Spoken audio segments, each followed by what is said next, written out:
Joining us now is our political analyst, Dr. Brian Calfano. Missourians will be heading to the polls here very soon at this point, and we have a big Senate race here in the state. We do, and thanks for having me on. It's my first appearance with y'all. So. On Ozarks Fox. Welcome exactly. to Ozarks Fox. Thank you. I'm very excited to be here. Yeah, happy to have you. A little nervous, actually. And you know who should be nervous would be both Holly and McCaskill tomorrow, because these polls have both of them within the margin of error, which means essentially it's a statistical dead heat. We don't know who's going to win, and neither do they, which is, I think, how it should be.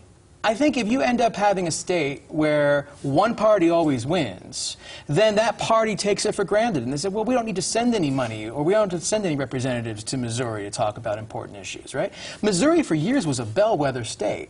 It's gone Republican pretty reliably now for the presidential races. But when you get down ballot, it's, I think, good to see a situation where you've got the two candidates really slugging it out. I know negative campaigning is something that turns a lot of people off. And certainly we've seen a lot of commercials that are quite negative, but it's good to see a robust debate, and I actually like the fact that Missourians are kind of scratching their head collectively and trying to make up their minds about what's going to happen tomorrow. And it's interesting you mentioned that, because here in Missouri we have spent nearly $94 million on ads in both of these campaigns. We're only behind Florida when it comes to spending in this campaign, and Republicans are working so hard that President Trump has been in Missouri 7 times, including tonight in Cape Girardeau. Do you think President Trump being here in Missouri will help Holly? It's a great question. I think it's important to put this in context. 2 years ago, Trump won Missouri by double digits, which was a big win for him. But the next part of that story that does not get reported as much is the fact that in recent polling, he's about neck and neck in terms of his positive or his favorability rating and his unfavorability. It's both about 49% and change on both of those measures, which means that essentially Missourians are split in terms of what they think about the president.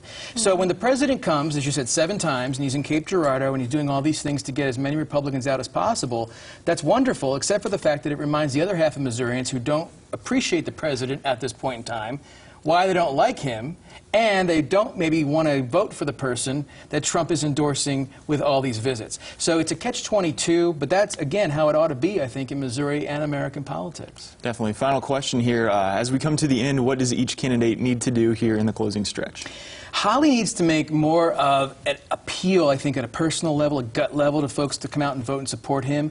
McCaskill just needs to not say anything, I think, that's going to give her more negative attention in conservative circles, especially in this part of the state. Holly can do really well by keeping her in the mid-30s in terms of support here. If that ends up happening, I think it's his race to win tomorrow. All right. Thank you so much, Brian. So at the end of the day, you heard there, voters, it's all in your hands. Thanks, Brian. We'll be right back.